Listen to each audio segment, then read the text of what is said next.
Добре дојдовте во Се за најмалите. Во следните минути останете со нас затоа што Се за најмалите носи многу интересни содржини, нови информации и убава енергија за сите генерации.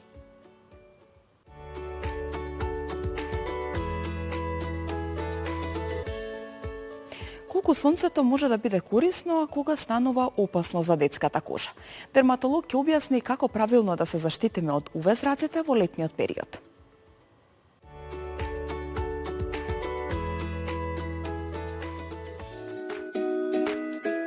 Што се однесува за најмалите, како што е вашата емисија, пред 6-месечна возраст воопшто не советуваме изложување на директна сончева светлина. Зошто?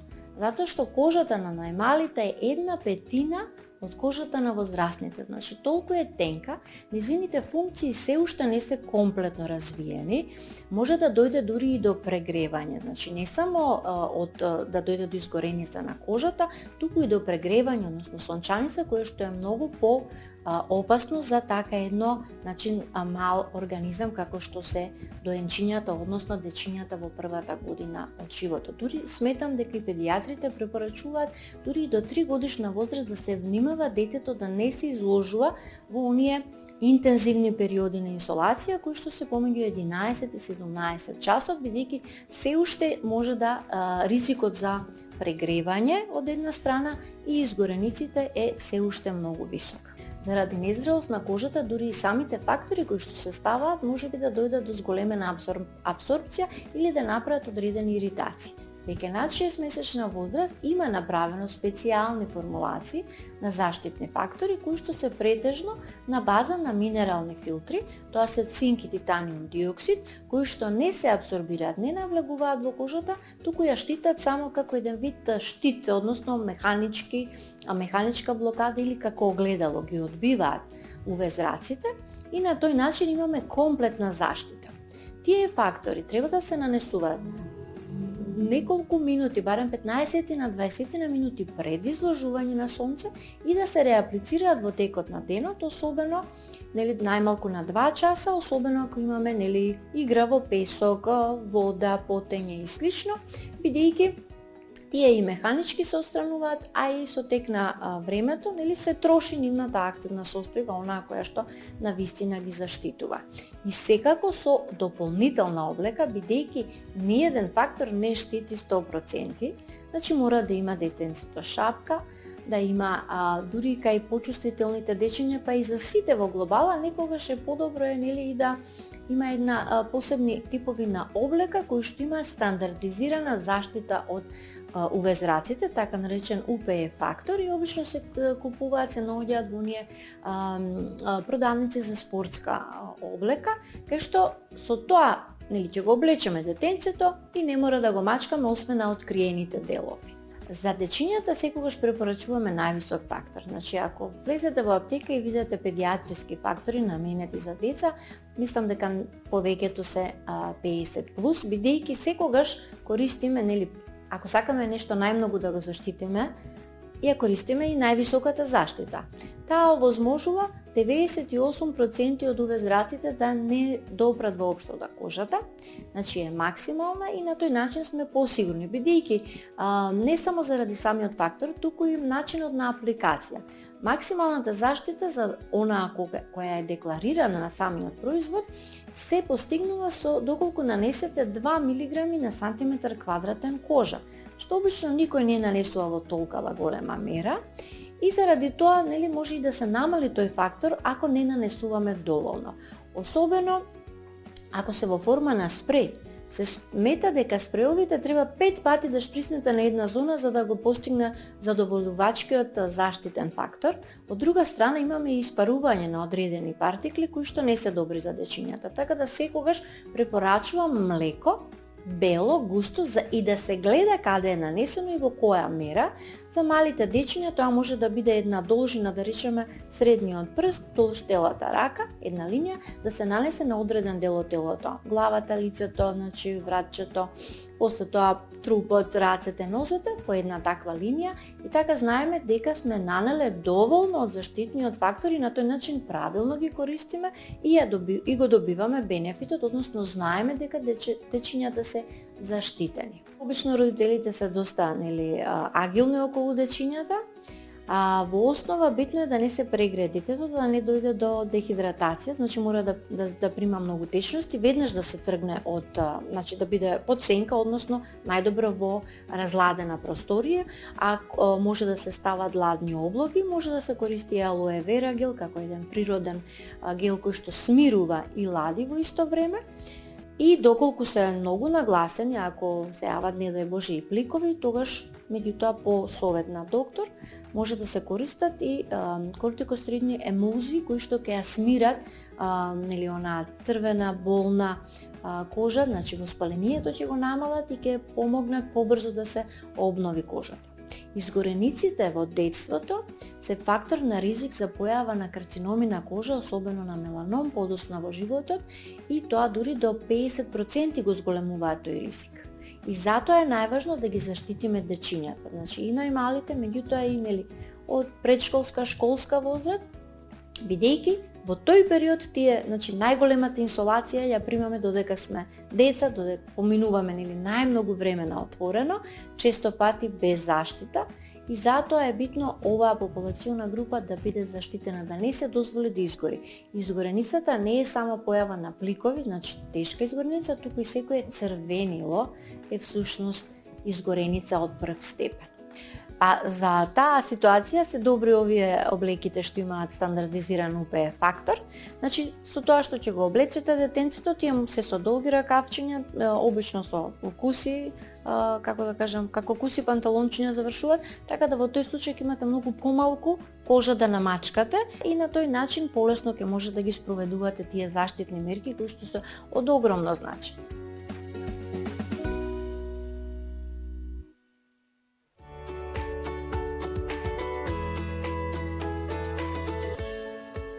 Ќе зборуваме за танцот како спорт, уметност и начин на изразување кај децата и младите, но и за придобивките што ги носи за самодовирбата и развојот.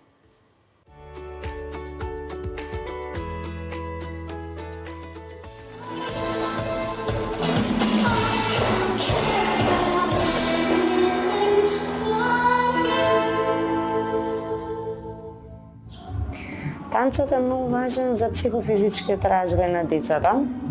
Развивање, поготово во растот, развивање на моторика, правилен раст, правилен развој на телото, координација, развивање на моторика, меѓутоа во поглед на психолошкото здравје, децата развиваат вештини за социјализација, се дружат, самодовирбата им расте, музикалност, значи се на се танцот е една комбинација на уметност, на музика, на спорт, неформално образование. Децата тука се образуваат, учат, меѓутоа не им е нешто што е задолжително, туку они избираат и го прават со многу љубов. И во тој случај бенефитите се многу поголеми. Имаме часови по латино танци, балет, хип-хоп и модерни танци, додека за возрастни имаме зумба и аеробик. Тоа што е интересно, што во истиот термин додека вежба децата во една од салите некој од танците, мајките може да се вежбаат зумба и аеробик во друга сала. Почнуваме со часови од 4 годишна возраст, со најмалите работиме класичен балет и модерни танци. Потоа од 5 годишна возраст може да започнате со хип-хоп и со латино. Си се одделуваат децата сами, дали сака да продолжат со хип-хоп, со латино или балет. И нема горна граница до каде може да се оди со овие дисциплини. Предиспозиции за танцување латино танци или било кој друг вид на танци нема. Потребна е љубов, потребна е многу работа, труд и посветеност, секако музикалноста, некои физички предиспозиции, се предност можеби на почетокот кај некои деца, меѓутоа не постои нешто што со многу труд и многу работа не може да се постигне и можам да кажам дека талентот е многу помал број многу помал во проценти отколку трудот кај било кој танчер и било кое дете. Многу е поважно да бидат редовни на часовете, да доаѓаат, да бидат истраени и само со труд ќе се постигне се. Но интересно што секоја група на возрастна група на деца си имаат некои посебни карактеристики, например со најмалите 4-5 години, они живеат за петка, за стикер, за пофалба, додека малку поголемите кога почнуваат да пишуваат и од 5 до 7, од прво второ деление, они уживаат да носат подарочиња, цртежи, писменца на тренерите своји. Понатаму како што растат децата се точно се гледа во секоја група. Нас не се поделени од 4 до 6, па од 5 до 7, од 8 до 11, 12 до 15 и после над 16 се друга категорија. Меѓутоа во секоја возрастна категорија е интересно што може да ги видиме децата што поменуваат во училиште, во која фаза се, што им се случува, кои им се интереси, дали сакаат, не знам, има една група сакаат одредени песни, а една година постарите деца, тоа е за мали деца, имаме такви коментари, че многу интересно што и ние се ставаме во ситуација, зависно од тоа со која група детска работиме, да можеме да се ставиме во мајндсетот на тие деца, за да може да ги разбираме и при тоа да им дадеме нели максимум за нивната возраст. Не може да се има истиот пристап со секоја возрастна група. Во нашиот клуб имаме и инклузивна танцова група, лица со попреченост, кои што се од самото основање од 2013 година дел од нашиот клуб. Со нив е исто многу интересно за тоа што и они си имаат своји карактеристики. Така да не можам да издвојам некоја група со која група е поинтересно да се работи, буквално секоја група си има своји убавени и е супер да се работи со деца, со млади луѓе, со луѓе кои што сакаат да танцуваат, сепак ова е и убава група на луѓе затоа што се луѓе кои што сакаат музика, сакаат танца, нели танцот и музиката се само позитивни работи ни носат, нема ништо негативно во сето тоа. Така да родителите се, јас би рекла, најважниот фактор во успехот на децата, дали ќе продолжат, дали ќе се бават со нешто и колку таа љубов ќе се развива во иднината кај нивните деца.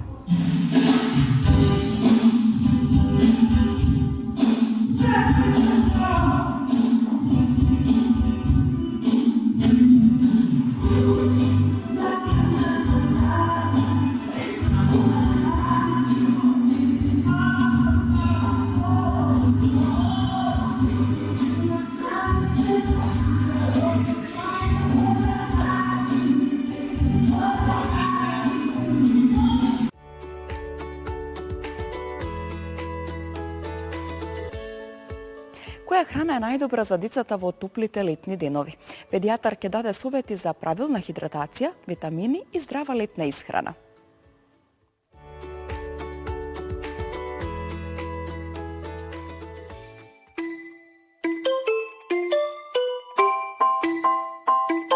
Летото е период на веројатно еден од најубавите периоди во животот на секој дете. Меѓутоа, тука веќе се појавува момент на кој што треба да се размислува. Најчесто и покрај тоа што е убав, може да се случат ни за непријатни ситуации, ни за непријатни сцени. Исто така има ризици кои што се врзани со начинот на исхрана, односно припремата на храна, и можност за добивање на така наречени диареални синдроми, значи проливи заради загадување на храната, која многу полесно се загадува во лето, односно се загадува бактериски, нели едноставно може да добие интоксикација со некоја храна. Има и одредени тропски зони каде што, мислам, земји каде што може да бидат посетени од наши туристи, да кажам, во тропските исто така треба да се внимава исхраната. Пред се да се внимава на исхраната и да се внимава на алергените кои што може да предизвикаат алергиски реакции. Во смисол храна и се друго што е врзано со начинот на живење на населението. Ние не сме едноставно не сме научени на таа флора. Да речеме, имате одредени земји кои што се доста посетени, например Египет, да речеме, значи таму некои од овие лекови наши што ги користиме за диареја едноставно не помагаат. Треба друг тип на лекови таму да се земат, кои што се поефикасни за диареален синдром, нели? Во однос на носењето на некоја, да речеме, аптека своја, зборам за семејството, секогаш треба да се има лек за алергија, секогаш треба да се има лек за температура, оти излагање на сонце, нели, може да дојде до, нели, сончаница, може да дојде до покачување на телесна температура, не значи дека е само инфекција во прашање ако качи детето температура. Треба да се носат уште некои други лекарства кои што се врзани за нега на кожа, например за каснување и такви работи.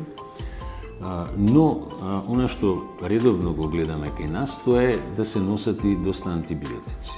Јас, например, не би им советувал на луѓето туку така да дадат антибиотик, без оглед каде и да се отидени на одмор. Добро е да ги види, ако детето има некакви симптоми, добро е да го види педијатар, затоа нека, мислам, треба да плаќа здравствено осигурање, нели, патничко осигурување на крај на денот. Добро е да го види педијатар за да пресече дали треба да прима антибиотик или не. Тоа е еден од битниве елементи. Некако нашите обично сите носат и антибиотици, меѓу другото. Храната која е извор на живот за секое тело, нели, не е само на енергија, него на сите минерали и оливи елементи. За жал, кај нас е богата со огромни концентрации на пестициди, органофосфати, хербициди и така натаму. Тоа се така наречените модерни отрови на 21. век. Нешто многу малку се зборува за нив, не многу се дискутира во општата јавност и во медицинската јавност се дискутира, затоа што знаеме дека тоа се модерни имуносупресори кои што може да доведат до низа заболувања кои што се од автоимуна природа, например, па дури од малегни болести. Ако вие купите зеленчук, например, морков и компир, нели, кој што не е прскан, меѓутоа ако го купувате како што е прскан, вие го носите у ризик вашето дете да добие некаква имуносупресивна реакција, значи оштетување на имунолошкиот систем и понатаму да се појават одредени болести. И сега, зошто нашите деца не го јадат тоа, ја стварно имам своje мислење, ама нели претпоставувам дека исто мислиме, нели станува мода некако јадењето на некои од тие екзотични овошја и зеленчуци. Значи, овој период најтопло им советувам на сите, внесувајте зеленчук и овошје, апсолутно што помалку третирано или по можност не третирано, нели без, ако најдат јаболки со црвче унутра, тоа е најздравата јаболка, тоа бидите сигурни. Има овошја и зеленчуци кои што се изузетно многу хемиски третирани, а се модерни во нашава исхрана, тие не мора да ги користиме. И бидејќи доаѓа летен период, земјата буја, нели, мислам, зеленчукот и овошјето, има многу храни кои што може да се искористат, а и исто време има многу храни кои што може да се подготват од истите храни за зимскиот период, нели, за користење понатаму во зима, ако се органски.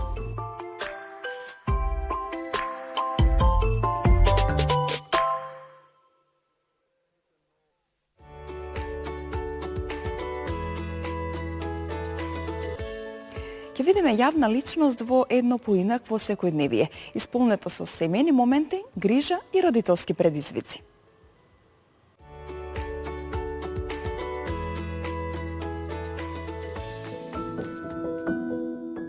Турската помина навистина преубаво во една прекрасна атмосфера со многу насмевки, многу емоции, радосни и среќни моменти. И токму поради тие моменти секој пат е поубаво од она што сме го замислувале.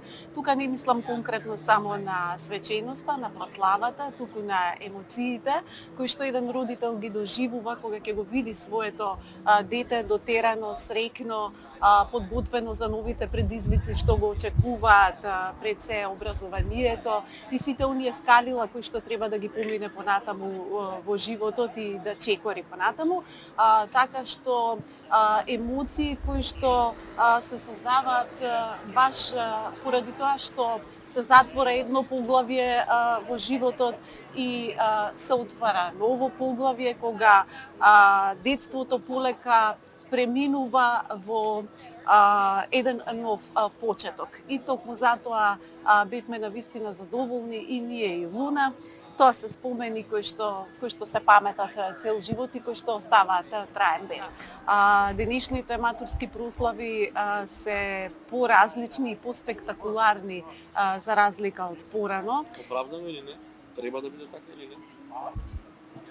Па може би не, меѓутоа од друга страна, и јас порано сум размислувала дека не треба премногу да биде тоа така спектакуларно, но сега како родител, токму од причина што матурата се прави еднаш во животот и остава траен спомен, сметам дека зошто да не, навистина е убаво, но од друга страна, веројатно и модерното време тоа го наметнува и такви се очекувањата, но она што се памети повторно ќе кажам се насмевките, емоциите и среќата, а не колку чинела прославата.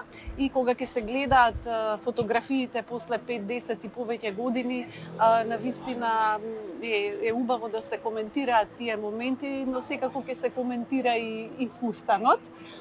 Така што убаво е, сепак секој според можностите. Ние годинава сакавме да бидеме нешто својствено и оригинално и секој родител не може да си го овозможи тој гламур, но најважно е да може да направи детето да се чувствува среќно. Знаете како секогаш родителите за своите деца имаат најубаво мислење, меѓутоа јас и мојот сопруг Роберт сме многу среќни што Луна израсна во една културна, воспитана, одговорна млада личност, која што знае што сака, знае да ги почитува основните вредности, едноставно свесно и зрело да донесува своји одлуки и токму затоа она и сама одбра по кој пат ќе продолжи. Всушност тоа се случи уште по завршувањето на основното образование. Во изборот на средното образование ние некако и очекувавме дека или ќе биде економија или ќе биде право, бидејќи јас сум дипломиран правник, сопругот е дипломиран економист и некако се совпаднаа нашите очекувања со нејзиниот избор. Она веќе ја избра економијата, да, и така и ќе го продолжи своето образование на економски факултет, на наше обострано задоволство и мое и на сопругот. И како што кажав, самостојно ја донесе својата одлука, а ние сме само потики и поддршка. Најдобро е децата сами да си одберат. Родителот секогаш треба да го изслуша детето и да даде совет и поддршка, но не треба да прави притисок, така детето ќе ја има својата самодоверба и ќе биде посреќно и со ентузијазам и љубов ќе го работи тоа што го избрала. Сите жени кои што работат и имаат кариера, имаат семејство, знаат колку е тоа важно да има рамнотежа. Но кај мене тоа воопшто не е тешко. Бидејќи јас сум посветена на работата максимално, но посветена сум и на семејството. Јас навистина уживам во сите оние слободни мигови поминати со семејството, со мојот сопруг Роберт и со Луна.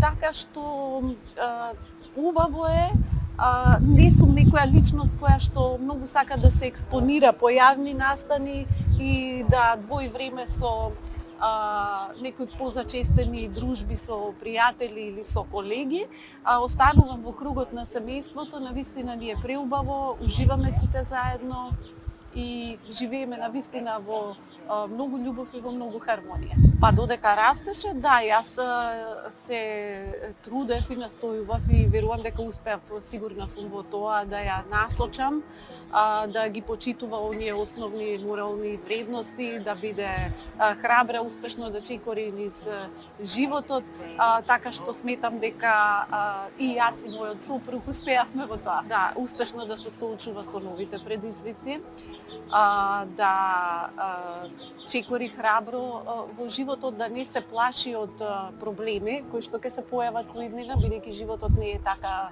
розов, носи своји потешкоти и проблеми. Да знае да се соочи и да ги постигнува своите цели, да биде упорна во остварувањето на своите цели и пред се да биде човечна. Значи да биде човек, бидејќи човечноста е она што останува без оглед на тоа во кое време живееме. Кога ви може да денес да дадете еден совет на помладата Наташа, што би кажали? Па не би сугерирала нешто многу да менува, би кажала да го следи својот инстинкт, да не пропушти да се заљуби во Роберт, мојот сопруг, и да едноставно да не се грижи многу за неизвестноста која што и предстои во иднина. Јас искрено сум задоволна од својот живот и како што нагласив и претходно, живееме во љубов, хармонија и сметам дека тоа е успех на секој човек, да биде успешен дома и да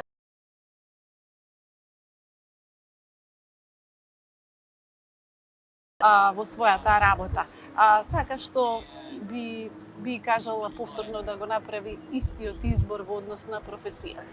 Навистина, јас сум долги години пред камерите, цели 30, започнав да работам уште од дете, сум поминала низ низа телевизиски формати, емисии, проекти, меѓутоа најголем впечаток ми остава временската прогноза, тоа е печат на мојата досегашна телевизиска кариера и навистина со многу љубов го работам метеото, сета на комуникација со публиката, кога постојано те прашуваат какво ќе биде времето и навистина исполнува кога знаеш дека си дел од секојдневието на луѓето преку екраните, односно преку временската прогноза, се посветувам навистина максимално, гледајќи ги сите оние атмосферски модели, графики кои што ни ги покажуваат движењата на сите појави, процеси во природата.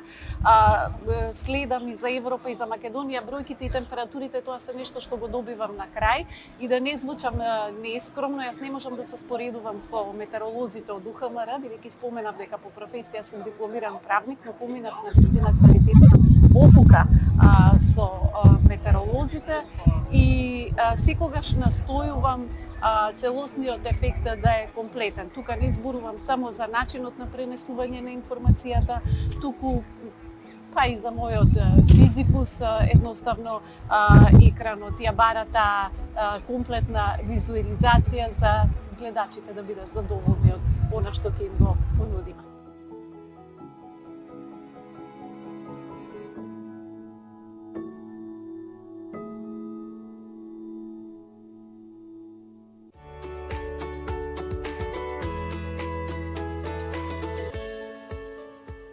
И оваа емисија продолжува со омилена анимирана содржина за најмладите.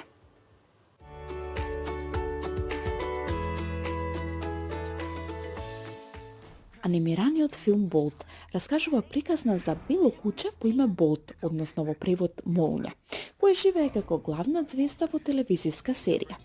Бидејќи целиот свој живот го поминува на снимање и во специјално создадена средина, тој искрено верува дека навистина поседува супермоќи. Убеден е дека може да трча со огромна брзина, да отурнува предмети со силен лаеж и да спасува луѓе од опасности.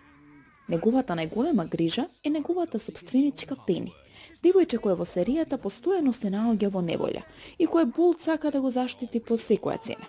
Кога по една случајност ќе се најде далеку од филмското студио и од Пени, Болт тргнува на долго патување низ Америка, за да се врати кај неа. На патот открива дека светот не е онаков како што го замислува. Полека почнува да сваќа дека неговите супермоки не постојат и дека целиот негов живот бил дел од телевизиска приказна. Во текот на авантурата запознава мачка по име Митенс и хрчак по име Рајно, кои му стануваат верни пријатели. Заедно доживуваат многу смешни, возбудливи и понекогаш опасни ситуации. Додека Болт учи што значат вистинското пријателство, довербата и храброста. Една од главните пораки на филмот е дека вистинската сила не доаѓа од надприродни способности, туку од карактерот, љубовта и упорноста. Болт мисли дека е вреден само затоа што има супермоки, но со текот на времето сваќа дека е сакан поради тоа што е добар, лојален и грижлив. Филмот зборува за важноста на искрените пријателства, за тоа како луѓето и животните можат да учат едни од други и за тоа дека понекогаш мора да се соочиме со вистината за да пораснеме и да станеме подобри. На децата филмот обично им е многу интересен затоа што комбинира акција, хумор и емотивни моменти. Болт е симпатичен лик кој постојано влегува во необични ситуации, бидејќи верува дека има супермоки, што создава многу смешни сцени. Покрај тоа, тука си духовитата мачка Митенс и ентузијастичниот хрчак Рајно, кој е голем обожавател на Болт и носи многу комични моменти. Приказната е лесна за следење, полна со авантури и истовремено носи топла порака за љубовта, верноста и вербата во себе. На крајот Болт не е само филм за едно куче кое бара пат до дома. Тоа е приказна за откривање на сопствениот идентитет, за прифаќање на реалноста и за сознанието дека понекогаш најголемите херои не се оние што имаат супермоки, туку оние што покажуваат добрина, храброст и грижа за другите.